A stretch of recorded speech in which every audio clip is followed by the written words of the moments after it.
Y habló Josué a los sacerdotes, diciendo: tomad el arca del pacto, y pasad delante del pueblo.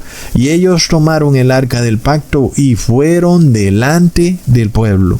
Así que podemos ver, hermanos, que se nos habla de que Jericó es atacada al tercer día. Ahí es cuando el pueblo de Dios se echa a los hombros el arca del pacto, lo cual significa que empiezan a guardar la ley de Dios de una forma más estricta. ¿Cuándo ocurre? En el tercer día. Y es precisamente en el tercer día cuando las ciudades empiezan a cerrarse. Es el proceso que nosotros también vamos viendo. El pueblo santo de Dios empieza a santificarse porque empiezan a guardar la ley de Dios de forma más estricta. Al mismo tiempo, las ciudades empiezan a cerrarse. Entonces, si tú todavía no te has arrepentido, pon atención a que las ciudades empiezan a cerrarse, lo cual significa que el pueblo de Dios empieza a santificarse. Y eso significa que si tú no te has arrepentido, es porque te estás quedando por fuera del pueblo de Dios. Plop. Entonces, hermanos, este anuncio de la Organización Mundial para el Satanismo es muy importante, porque hace pocos meses también vimos que ejecutó un tratado global. Aunque realmente parecía algo como muy chistoso, porque ya vimos en el 2020 que no es necesario que se firme ningún tratado, porque el tratado ya se firmó en las cavernas de alguna logia secreta en el Vaticano. Finalmente, lo que sí sabemos es que este poder tiene un poder global y puede desatar brigadas militares en contra de ciertas regiones para supuestamente erradicar el enemigo invisible.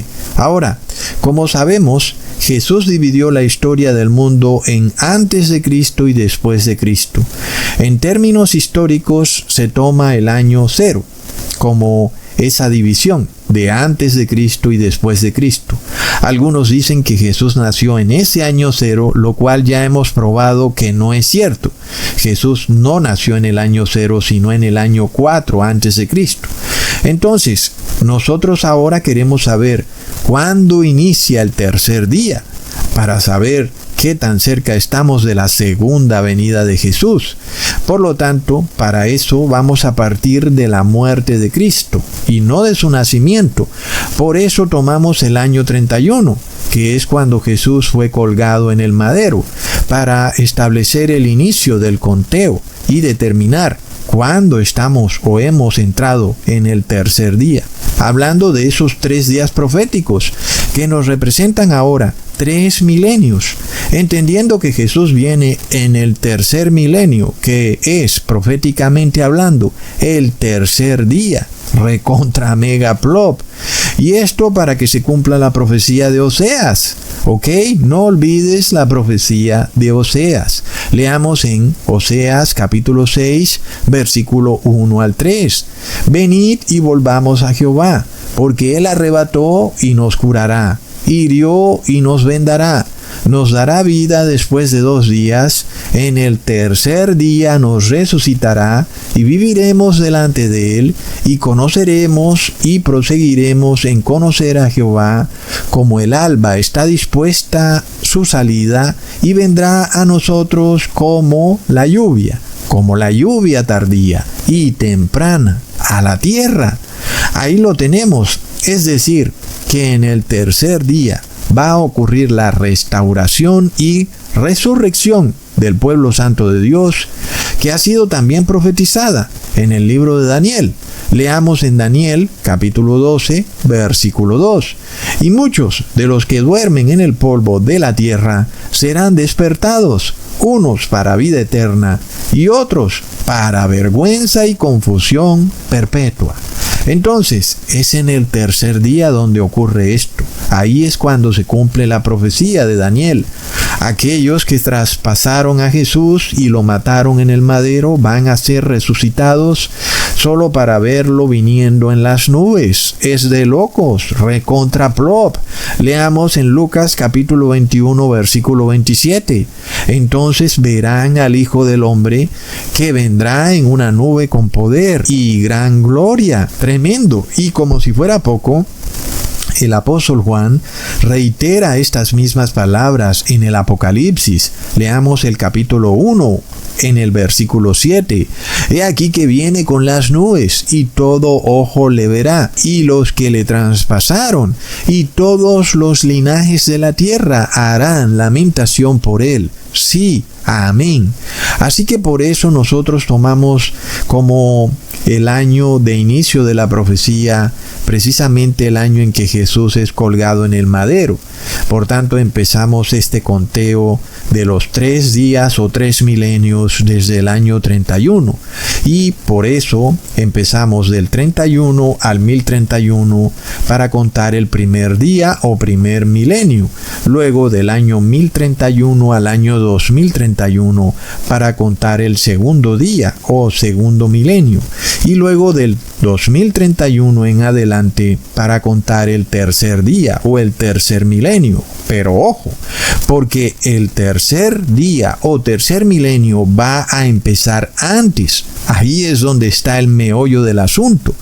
Sin embargo, no podemos decir exactamente la fecha.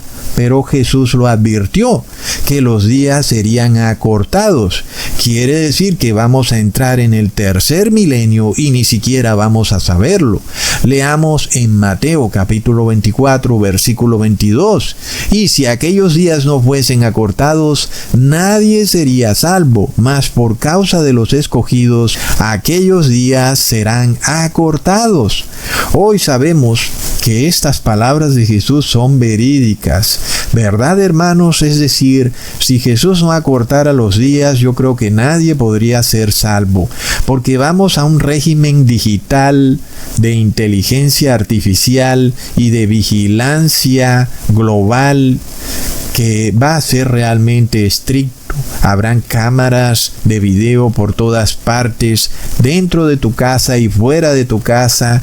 Y si quieres ir al bosque, habrán drones vigilando las reservas forestales con cámaras infrarrojas y con cámaras de visión nocturna. Es decir, ¿quién se le puede escapar a este poder?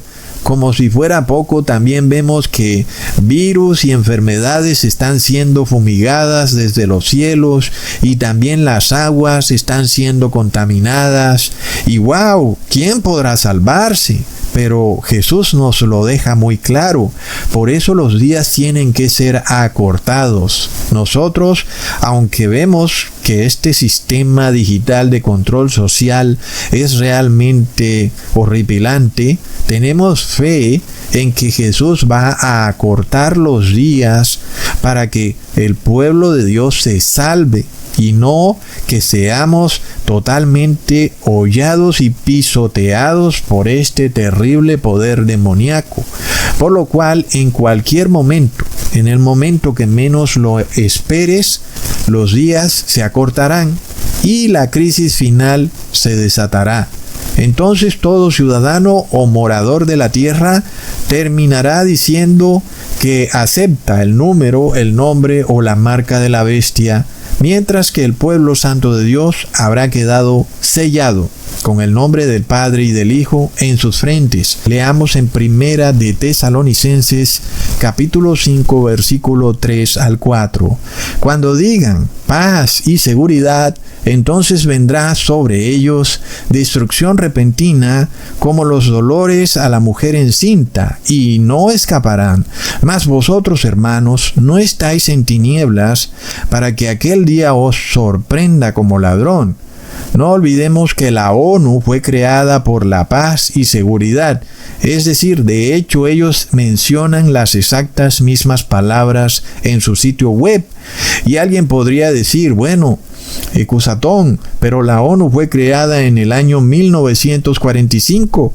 Pero sin embargo, aún las naciones están muy separadas. Pero nos acercamos a un gobierno finalmente global por la paz y la seguridad, y entonces sabremos que viene el fin. Así que la simbología propuesta por Jesús es bastante clara cuando nos dice que Él viene como un ladrón en la noche. Y por eso se hace difícil poder determinar un tiempo muy exacto en donde las personas puedan decidir arrepentirse porque se dan cuenta que la segunda venida de Jesús es inminente.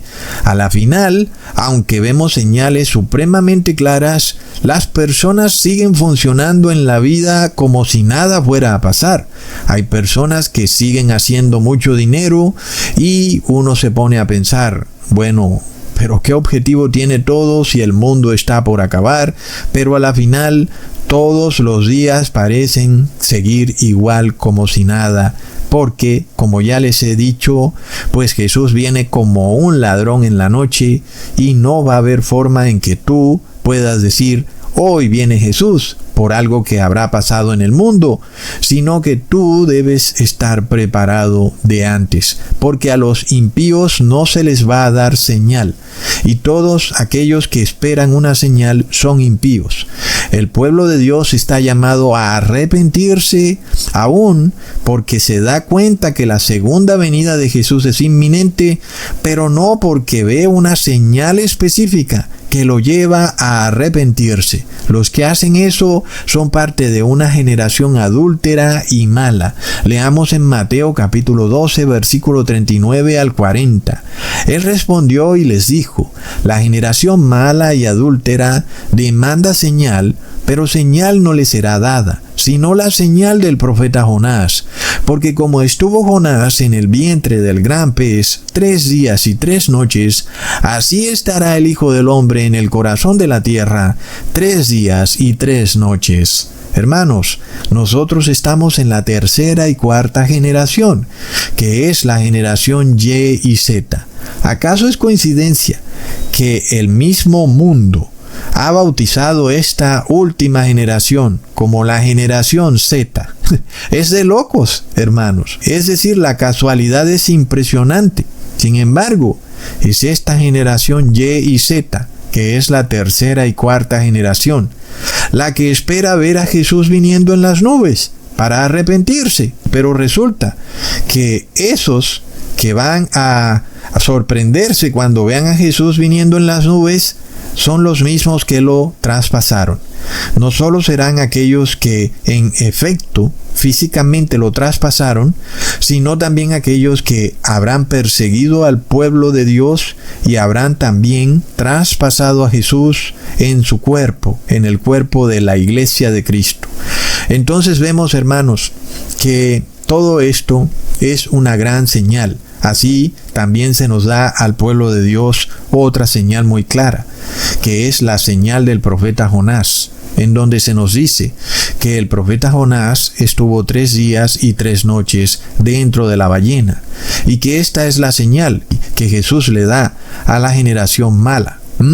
Alguien dirá, pero ¿cómo así? ¿No es eso una contradicción? El asunto es que ni siquiera esa señal recibe la generación mala. Y es decir, que a la final la generación mala y adúltera lo que espera es ver al mundo rajándose en 2 partes y a Jesús viniendo a imponer justicia. Es evidente que si tú esperas a eso, es porque vas a recibir la justicia de Dios. Entonces, en este caso, Jesús nos da otra señal, la señal del profeta Jonás, que estuvo dentro de la ballena 3 días y 3 noches, que para nosotros de nuevo representan 3 milenios. En este caso, un milenio está compuesto por días y por noches.